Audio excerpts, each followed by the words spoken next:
आज हम बात करने वाले हैं ICAI institute of chartered accountancy of India के एक ड्राफ्ट रेजोल्यूशन के बारे में। ये ड्राफ्ट रेजोल्यूशन अभी 23rd of September को गया है and it is not yet final, it is just a draft and we are going to discuss. काफ़ी इंटरेस्टिंग सारी चीज़ें इंटरेस्टिंग है इसमें। दो चीज़ें हैं, एक आपका 51 और 58 जो CA की इंटर्नशिप के बारे में बात करता है, वो अमेंड करने वाले हैं इंस्टीट्यूट वाले हमारे। So which is again a good thing. इसकी दो पहलू है, एक अच्छी चीज़ है, एक बुरी चीज़ है, या मे बी किसी के लिए अच्छी है किसी के लिए बुरी है, अप टू ईच इंडिविजुअल। सो चलिए बात करते हैं इस रेगुलेशन के बारे में। तो हालांकि ये हिंदी में है और हम लोग इसके इंग्लिश वर्जन पे जाते हैं। So here is the English version. So again ये वेबसाइट पे डाला गया है 23rd of September 2020। इसकी इशू डेट है, हालांकि ये वेबसाइट पे 23rd को डाला गया था या नहीं था ये मुझे नहीं पता, बट इसकी ड्राफ्ट की डेट है 23rd 2020। ओके, ये क्या बोलता है, अगर आप ये पढ़ने के बाद आपको अगर कोई इसके ऊपर शिकायत है या कुछ कंसिडरेबल आपको कुछ इसके अगेंस्ट या इसके कुछ सुझाव देने हैं, तो within 45 days from a date of issue आपको बताना है। तो from 23rd September within 45 days you have to tell.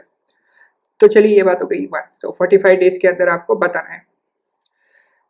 तो चलिए जी अभी बोलता क्या है। सो जिनको पता नहीं, rule number regulation 51 deals with the articleship your internship whatever you call. तो ये उसके बारे में बात करता है and it will be force in force once it is in official gazette. As of now it's just a draft. तो ये क्या हुआ, I had mention the eligibility here to just mark to understand what exactly is talk about. CA की जो internship होती है जिसके बारे में ये अभी हम बात करने वाले हैं, सो ये काफ़ी अच्छी चीज़ है, राइट। तो it's not required you just to do under CA। आप किसी भी इंडस्ट्री में मिनिमम अगर आपकी 18 मंथ की मिनिमम आर्टिकलशिप कंप्लीट हो चुकी है, so you are eligible for a industrial training. So that industrial training may be range from 6 month to 18 month, whatever the time period is. अगर आपकी मिनिमम 18 मंथ की articleship complete हो चुकी है तो यू आर एलिजिबल।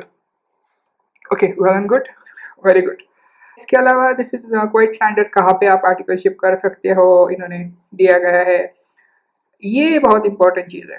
पहले तो आप लोग, हाँ, आपके जो बॉसेस है उनको नहीं बताते थे हम इंडस्ट्रियल ट्रेनिंग के लिए जा रहे थे, you just may be given 1 week notice और समथिंग। और किस केस में ऑफकोर्स ट्रेनी जो है वो दिया करते थे, बट अभी you have to give a 3 month minimum notice. You have to be communicate with your boss ki that boss, I'm going for an industrial training after 3 month completion of a 3 months, so he will make you free. The period of industrial training range between 9 month to 18 month. Okay, so which is good. 9 से 18 महीने तक आपकी ये होगी। अब once आपने 18 महीने की नॉर्मल इंटर्नशिप कंप्लीट कर रही, उसके बाद 9 to 18 मंथ तक आपकी ये ट्रेनिंग रहेगी। और आपको 3 महीने पहले, ये नया प्रावधान है, अभी तक ऐसा नहीं होता था। अभी आप कभी भी बोल के विथ योर म्यूचुअल कंसिडरेशन, ठीक है चलो अभी नहीं, 1 महीने का नोटिस या 2 महीने का नोटिस या 1 week 2 week, which is again problematic. Bosses may not be the ready to leave you. अगर आपने टैक्स सीजन या किस चीज़ में बोल दिया तो definitely they won't allow you to go. तो right now they making a little bit correct way. चलो ठीक है, जैसे कंपनी में होता है 2 महीने का या 3 महीने का स्टैंडर्ड नोटिस पीरियड होता है, तो इस तरीके से they are trying to build up कि हाँ ठीक है आप नोटिस पीरियड दे दो और चले जाओ। सो ये काफ़ी अच्छी चीज़ है। But again there may be the bad side of this कि अगर आपने पहले ही बता दिया कि ठीक है 3 महीने के बाद जाने वाले हो, तो आपका मे बी वर्कलोड बढ़ जाएगा या आपको काफ़ी और चीज़ें भी हो सकती है। But we are not going to talk, there are always bad and good side, but या दिस इज क्वाइट गुड। तो आपके वो both your trainee as well as your boss both will be well aware of the things. I mean 3 month notice is quite sufficient. तो चलिए ये तो हो गया पहला। बाकी की ये this is nothing important, it is just like आप कहाँ पे आर्टिकलशिप कर सकते हो, कौन कौन एलिजिबल है, गवर्नमेंट में जाना है तो वो एक सर्टिफिकेट होगा जिसके ऊपर देनी पड़ेगी। So that's all the things which is पहले भी थी अब भी है, तो there is no change. The another important thing is अब इन्होंने इंट्रोड्यूस की है, आप किसी भी फॉरेन कंट्री में भी आप आर्टिकलशिप कर सकते हो। आई मीन अगर आपकी यहाँ पे 18 मंथ की कंप्लीट हो चुकी है, सो 6 to 18 मंथ जो बाकी की आर्टिकलशिप है जो आपको करनी है वो आप फॉरेन कंट्री में भी जा सकते हो अंडर द एनी CPA, वहाँ का जो CPA इंस्टीट्यूट या जो भी रिकॉग्नाइज अकाउंटिंग बॉडी होगी उसके अंदर you can do it, which is again good thing. पहले ऐसा होता था कि आपको डोमेस्टिक सिर्फ पता है बट इंटरनेशनल इफ कोई अफोर्ड कर सकता है तो why not, if you can go outside India take some training and accounting of other countries accounting, so there is nothing bad in it. So this is well take step, I would say. So yeah, the another thing is foreign countries now allowed in you should go and take the training in foreign country. अभी सबसे मजेदार, this is the rule number regulation 58। Okay, हमने अभी तक बात की regulation 51 जो कि अमेंड हो चुका है। इसमें दो चीज़ें थी, आपको पहले तो 3 महीने का नोटिस देना है और दूसरा आप फॉरेन में भी अभी आर्टिकलशिप कर सकते हो। So that's the one thing. अभी आते हैं जी रूल नंबर 58 के ऊपर, तो ध्यान से पढ़िए ये, this is really important. For the word, ये क्या बोलता है, in the regulation 58 sub regulation 2 for the word if the period of the excess leave has taken sought to be served, the word the period excess leave taken shall be served, shall be substituted, मतलब इन्होंने ये shall substitute कर दिया sought की जगह। ये तो पहली चीज हो गई। तो दिस अब ये shall sought कौन देखता है? To understand it is very briefly, first we need to go what is the rule number 58. So rule number 58 again deals with the articleship, जो आपका ट्रांसफ़र होता है उससे डील करता ही है। तो यहाँ पे मैंने, अगर आप मेरी स्क्रीन देख पा रहे हो तो यहाँ पे I just try to summarise this. Okay, rule number कौन सा बोला हमने? 52। Rule number 58 section 2।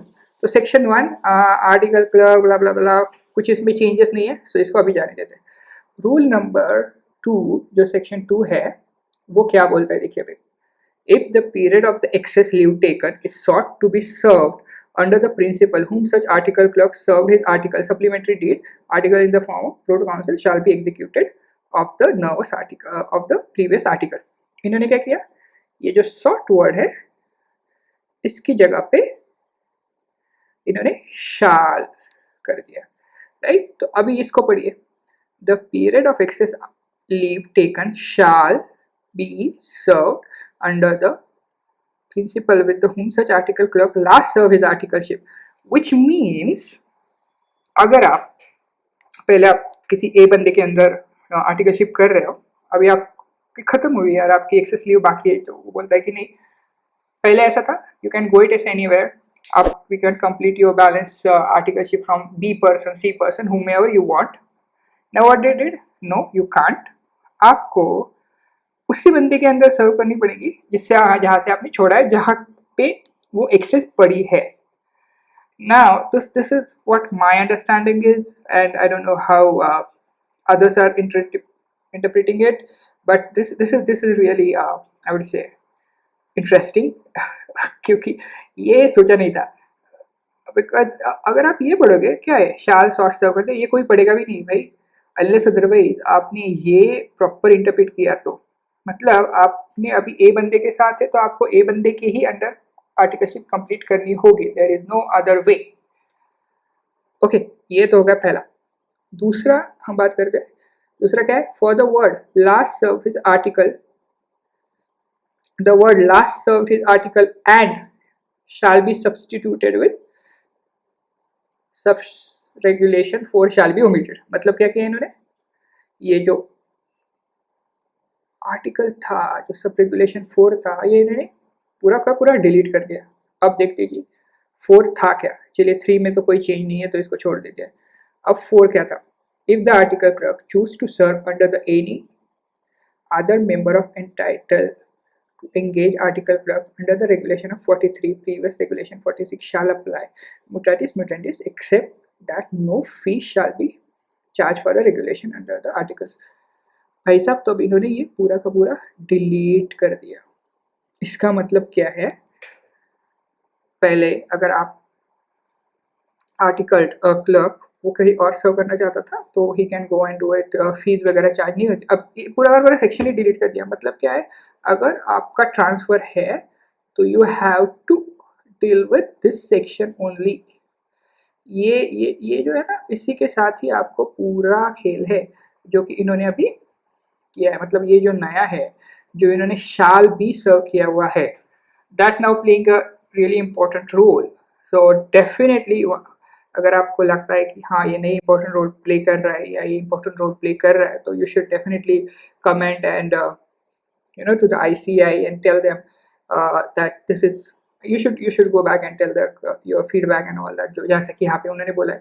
हालांकि उससे कुछ खास फर्क नहीं पड़ेगा, but still do your best. I am also giving the feedback, I am also submitting the response on this draft regulation. अगर आप चाहते हो कि मेरा इंटरप्रिटेशन गलत है या और कुछ, just comment in comment box. Let's see. Thank you.